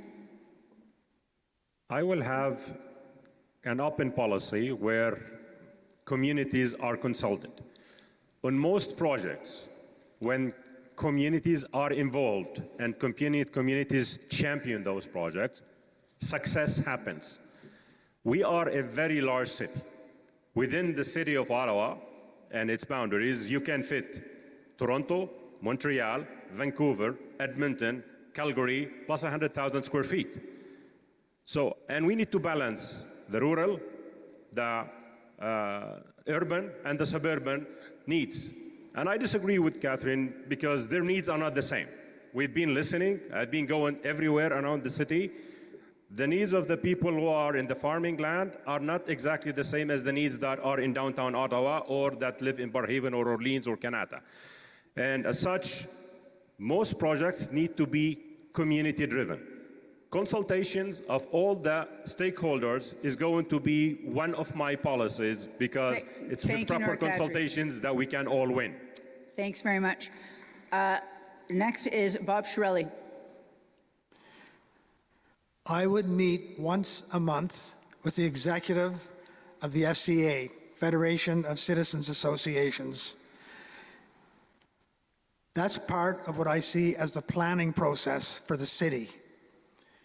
There's been a lack of respect for that particular organization coming from certain elements of the council, and the planning process of the city would benefit from a mayor who's meeting with the executive of the FCA once a month. You get a read and you get an understanding of the dynamics of the city. So often, over the last number of years, that association has been ignored and has not been respected. They're the leaders of the city, and they need to be respected. And Thank you. Sorry, I cut you off. Did you want to finish up? Okay, that's fine. Thank you very much. Catherine McKenney, how would you restore the voice and influence of local community members? Absolutely. Well, we would start with the budget. I was senior staff before I became a councillor, and I know that that budget is drafted in July, and by the time you see it in October, there is little that can be done. So we've got to start that process earlier. You have to be involved in how we spend your dollars at the city, and we have to listen to you, and we have to build back respect for our community associations, including the Federation of Community Associations.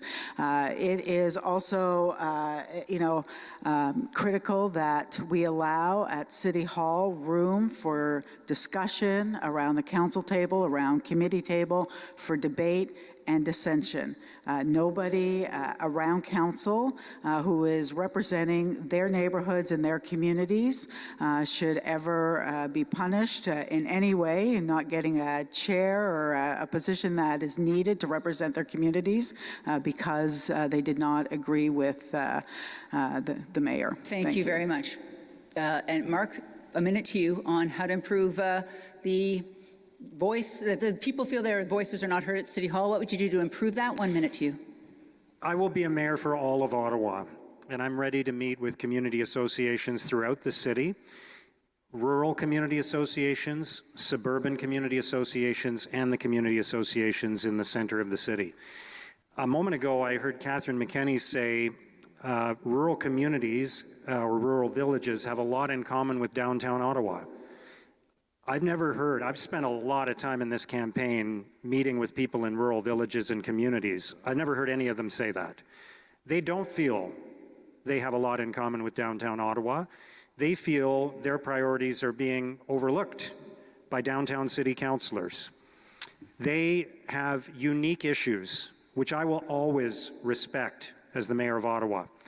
It's the same with suburban communities. They've heard a lot in this election campaign that reflects downtown priorities, and that may be the quote that is the most downtown quote of all in this entire election campaign, to suggest that rural communities have a lot in common with downtown Ottawa. I will be a mayor for all of Ottawa. That's done. Thanks. Yes, I'm getting your eye. I take it you would like a rebuttal? Yeah, 15 seconds, because we're a little behind. You know, people living in rural villages want to be able to move about those villages. They want to have a sense of community. They want to make sure that we're respecting their neighborhoods and that we're allowing them choice in how they move around their communities.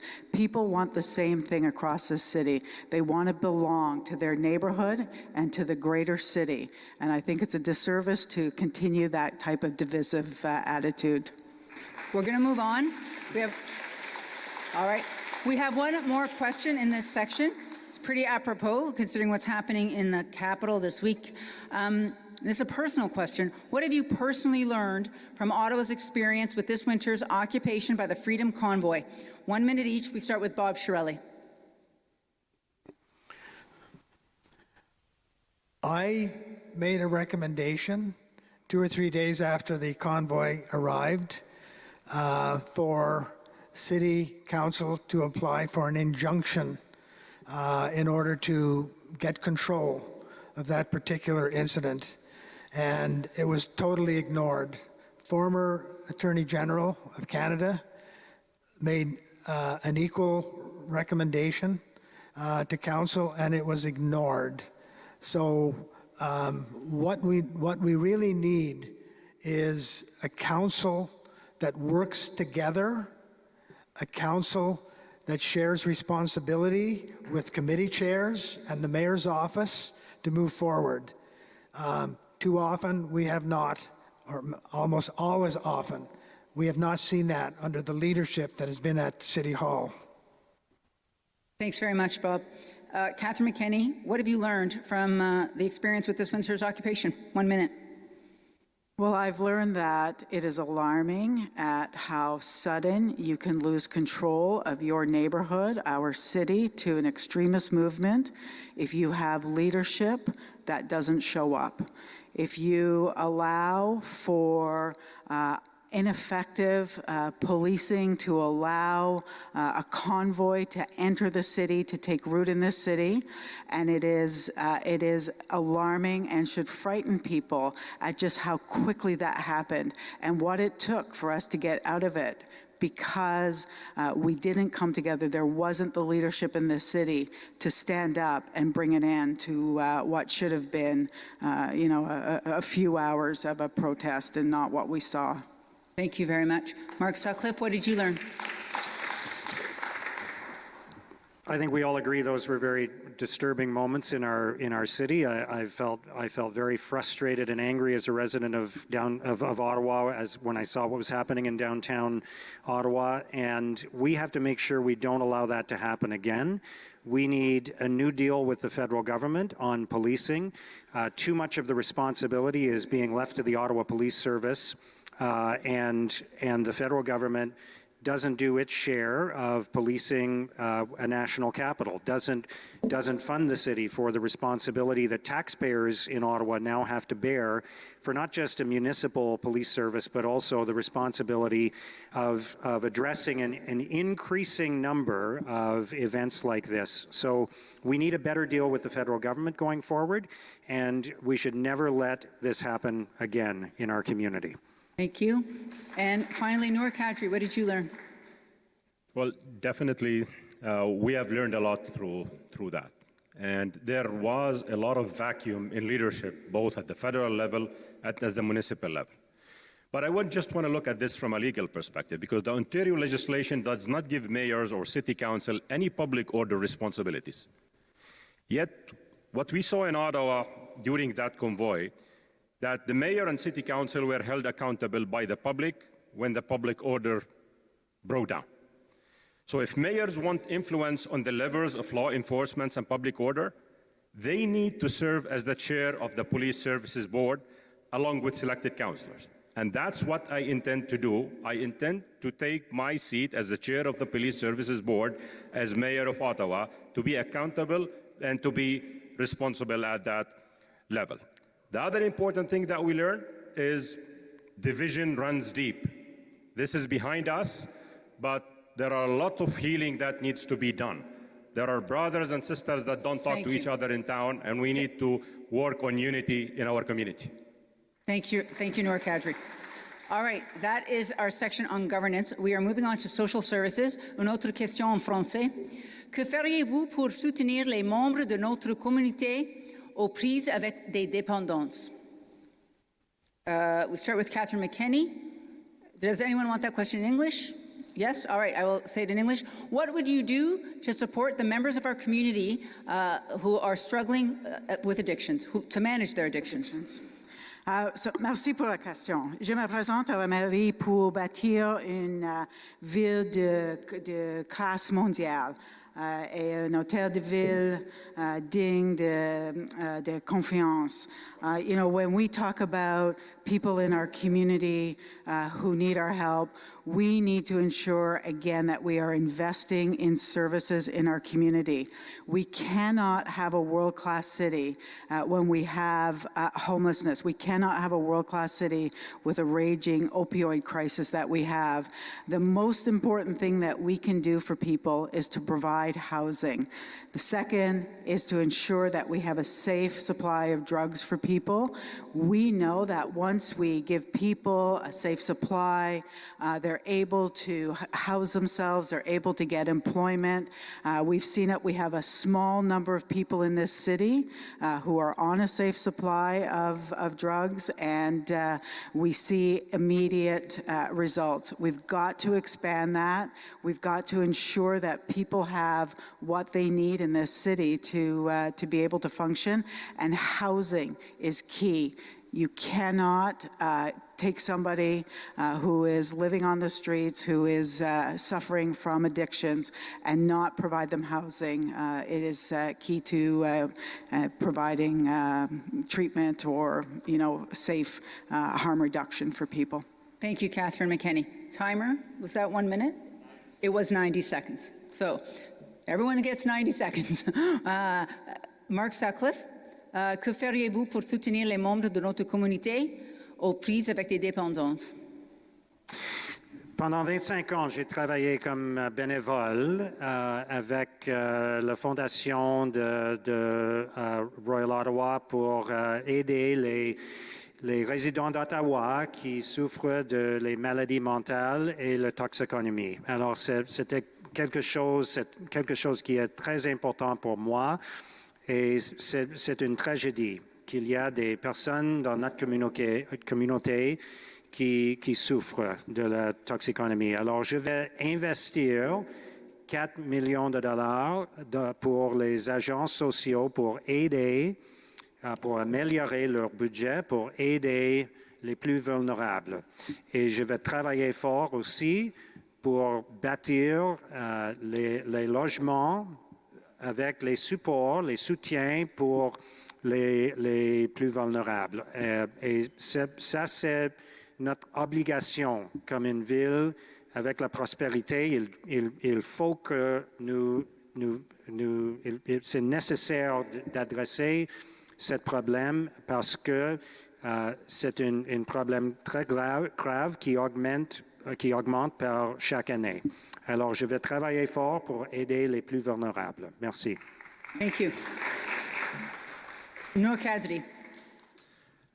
La santé mentale et la crise d'opioïdes est un grand problème. Je travaille dans le domaine de l'intelligence artificielle avec les applications dans le domaine de santé mentale, ADHD et autisme. Et il y a beaucoup de gens qui sont affectés par cette crise. As part of our plan, and to deal with this great problem or big problem of mental health and addictions and the opioid crisis, we are going to invest an additional $8 million annually in order to deal with the mental health problem. The mental health problem and addictions is way bigger than we expect. And a lot of provinces have plans in place in order to deal with this. High and many other federal organizations, they are collecting a lot of data on it, and it is way beyond the norm. And with COVID, the situation of mental health have exacerbated, and it's become a challenging or beyond control problem. And this is just an initial addition of $8 million. This is double what Mark Sutcliffe is proposing as part of his plan.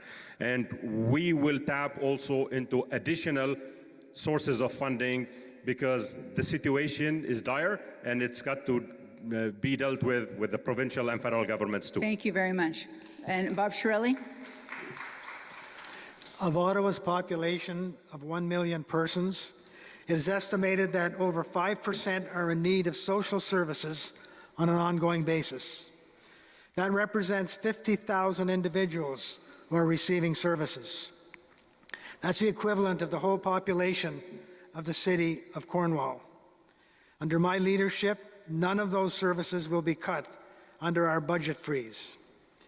And I regret to say I'm disappointed in Mark Sutcliffe's support for Jim Watson's proposal to warehouse the homeless in a mega facility in Vanier. It's not helpful for people in need. The homeless deserve smaller places with a range of services. Those are people who will be put back out onto the streets. It's unacceptable. We've got to have smaller, better service for them, and certainly not do it the way they put down now.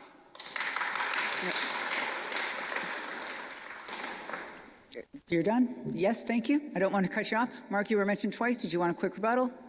Well, 15 seconds.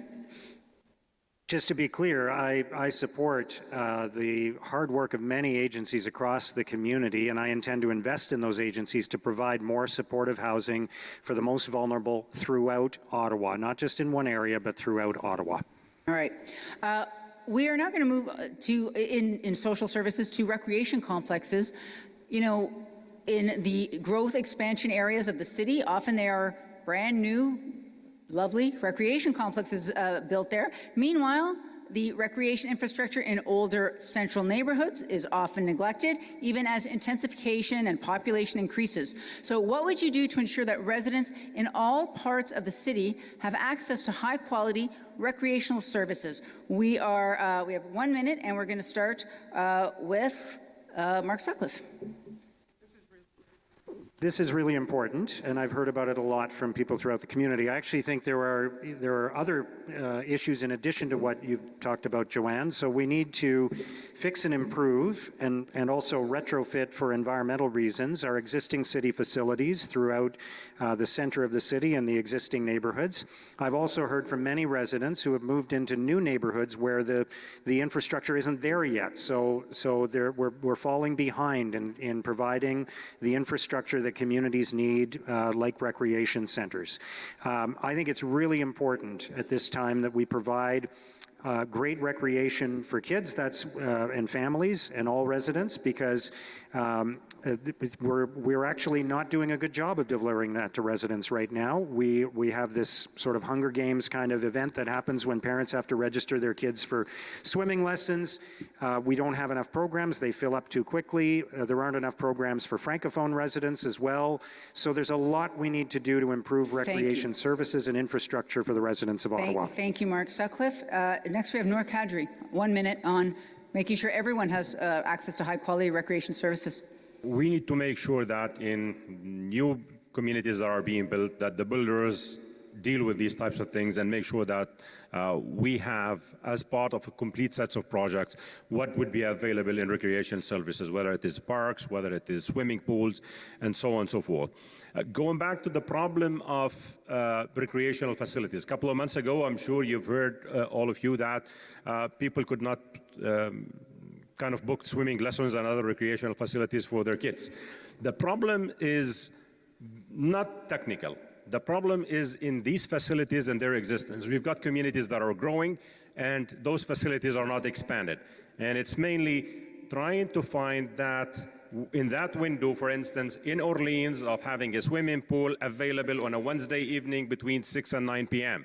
That's the challenge. We need to have more facilities, and this is what we are committed to. And as part of our plan, the city will commit $2 million to expand on existing facilities and have new facilities on a year-by-year basis. Thank you.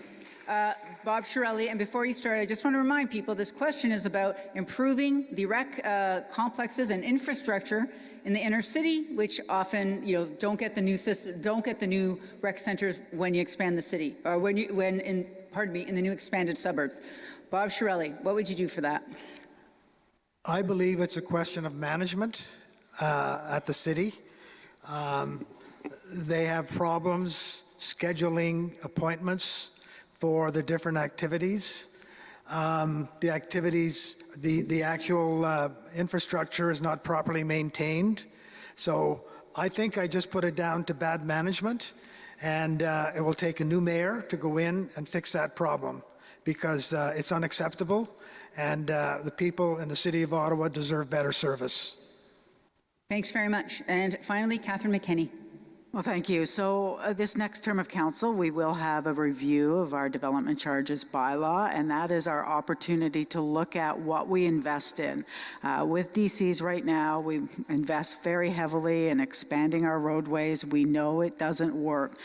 We've got to look at growing communities. Right now, it's just inside, outside the green belt. We've got to look at where communities are growing and invest those DCs in libraries and recreation centers. But it's also, in terms of services alone, it's a result of years of austerity budgets and cuts that this city has seen, and we've got to start investing in services. So DCs to invest in the infrastructure we need, and investments to put back the services that have been cut through the years. Thanks very much. All right, we're going to move on to economic development question. Big question here, and it's what kind of initiatives are needed to revitalize Ottawa's downtown and the byward market? And we are going to start with Nour Kadri. 1 minute. We've got a lot of initiatives that we can look at. I spoke about the repurposing of existing government buildings, because a lot of businesses have suffered, especially in the downtown. I mean, this week, I've met with a group of about 60 people in the personal care services, spas and hairstylists and all these things. And they are going through lots of challenges. Many of them, they have lost their businesses. And a lot of small businesses also, they are either struggling or they have lost their businesses. Bringing back the people to the downtown, revitalizing the downtown would require a new plan. Since the federal government employees are not going back, we need to repurpose many of those houses. We can deal with the housing crisis in the situation, we can revitalize the downtown, and we will have small businesses flourishing again. There would be also other options, for instance, for student housing. A lot of students who live in Sandy Hill, for instance, or close to Carleton University, they have challenges either with transportation or with housing in there. Having a repurpose of these buildings will be enough. That's time for you. Thank you very much, Nour Kadri. Bob Chiarelli, what would you do to revitalize a downtown in the market? I think we have to look at what has caused the deterioration of the market and the downtown over the last decade. I've had friends from Toronto who's come down to Ottawa and they've gone to the market and they've said, I'll never go back there.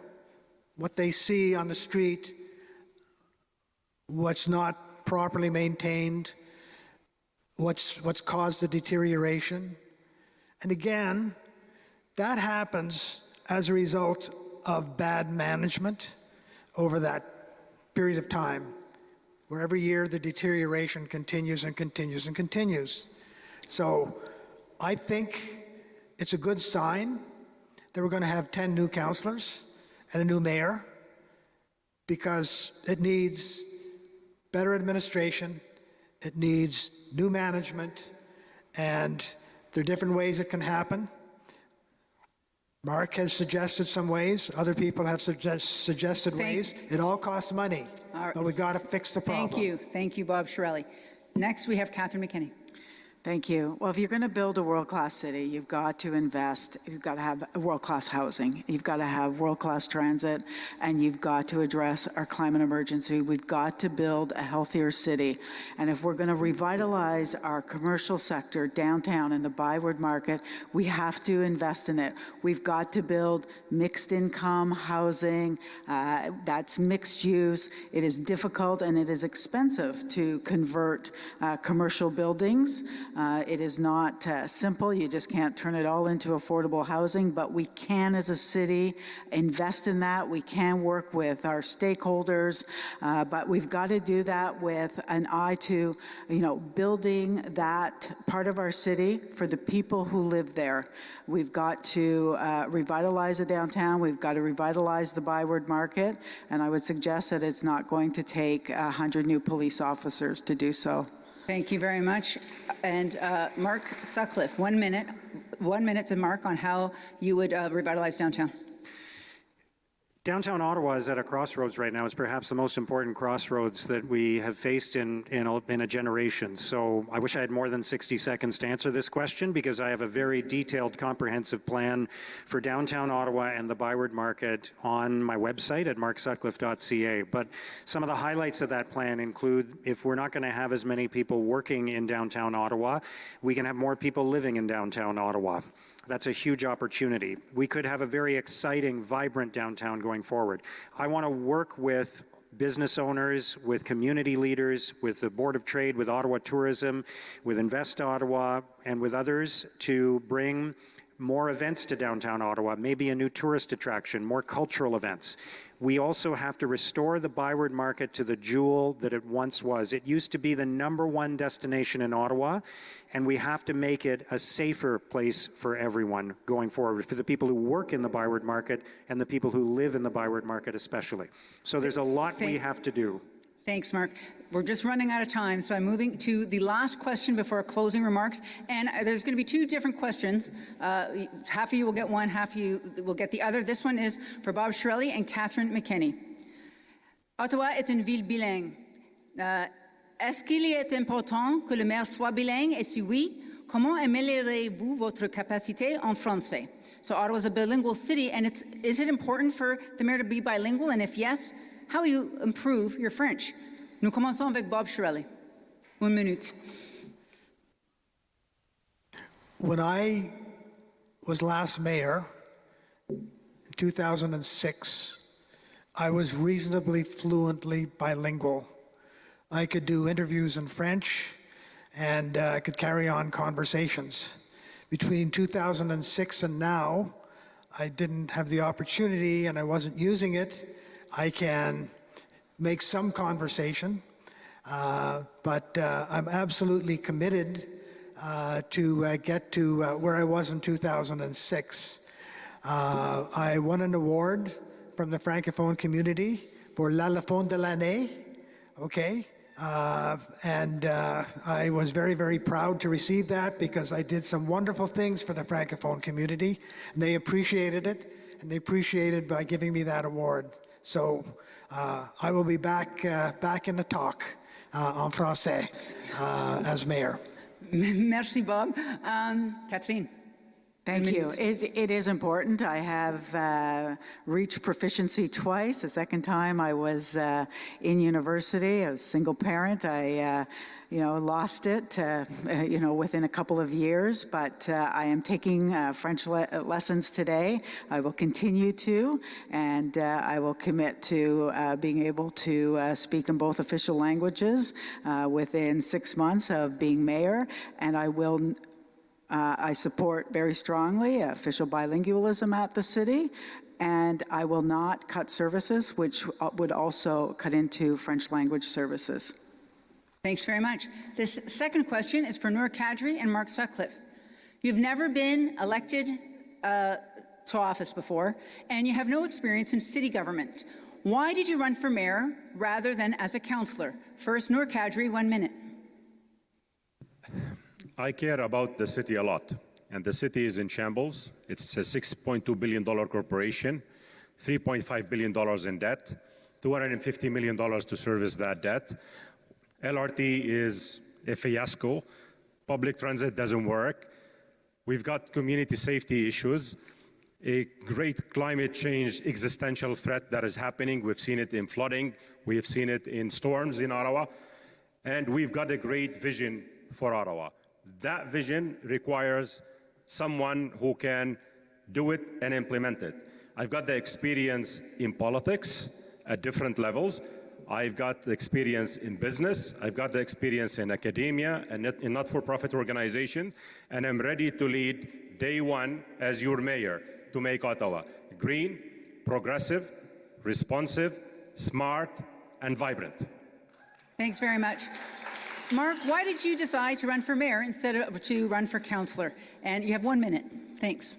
I'm very proud of my record as a leader in this community. I have been a small business owner. I've been the chair of the board of a number of different organizations in the community. I could go through the list, but we'd run out of time. United Way, the Board of Trade, or Kidstra, wonderful organization if you don't know it. I have been a leader in my community, and I'm ready to serve as your next mayor. I have spoken with a lot of residents who see the need for a change at City Hall right now, for a fresh outside perspective, for somebody who will come in and represent the interests of the community and leave behind the politics that we've been experiencing over the last few years at City Council. So I think that's an asset, that I can come to the city with a fresh perspective and work with everyone.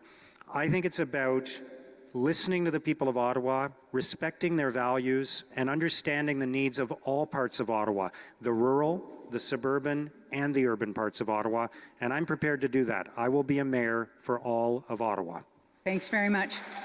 All right, that was an excellent debate, but it is at an end, and now we're going to hear the closing statements of the candidates. 90 seconds. We're going to go in the reverse order of the opening statements, so I'll start with Mark Sutcliffe. Vous avez un choix très clair. You have an opportunity to bring change to City Hall, change that works for you, change that is both compassionate and fiscally responsible. In the first 100 days, I'll be focused on your priorities, no matter where you live. I'll get to work immediately on support for social services, housing, and climate change. I'll be laser focused on next year's budget and on making life affordable for everyone. I'll start a line-by-line strategic review of spending. I won't give up on taxpayers by refusing to find savings at City Hall, and I won't spend up to $500 million on bike lanes and related interest payments. 4 years from now, we'll have safer neighborhoods and streets with better roads and public transit. We'll have a strong economy and a revitalized downtown and Byward Market. And the city will be in a solid financial position because we have not borrowed hundreds of millions of dollars and depleted our reserves. Most importantly, the people of Ottawa will feel respected no matter where they live, because for the next 4 years, I will listen carefully to all the residents of Ottawa, rural, suburban, and urban. Ask yourself, which candidate has the best plan to make your life more affordable, keep taxes low, and strengthen Ottawa's economy? Which candidate is focused on your priorities?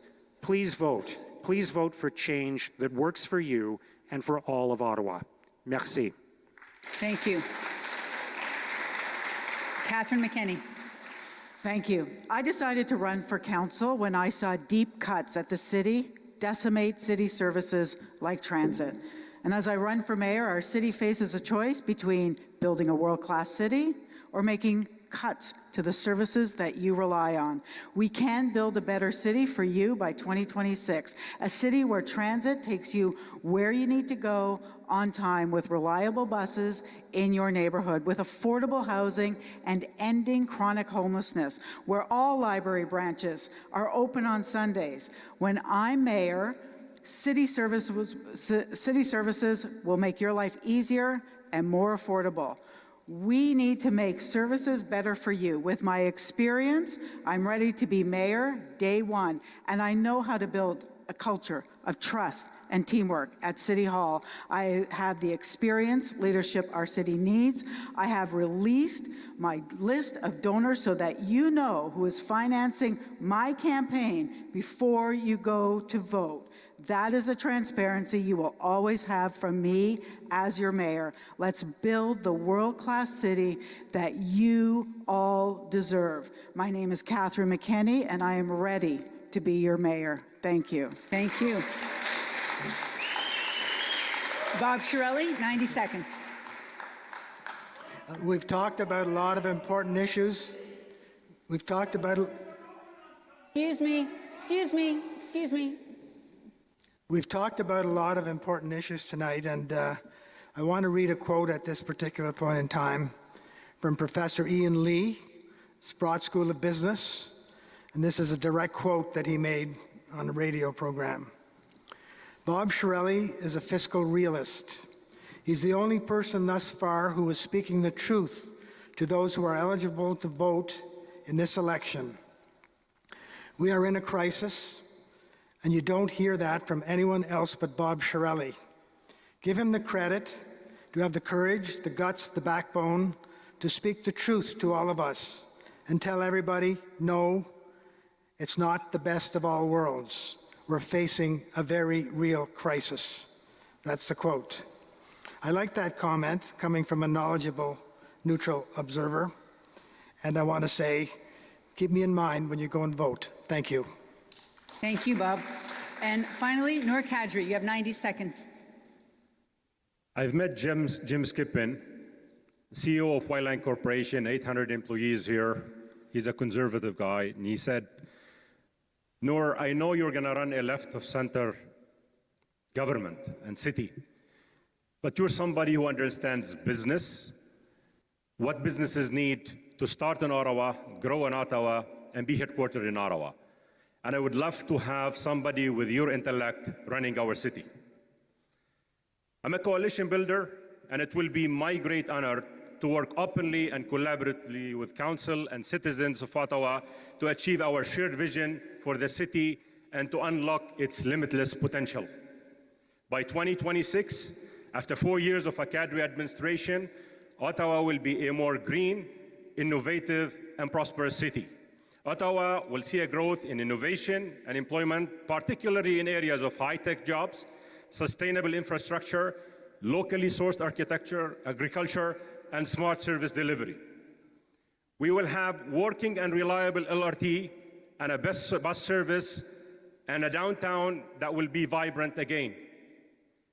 It will be even more of an inclusive and accessible city with quality health and human services, food security, and greater access to affordable housing.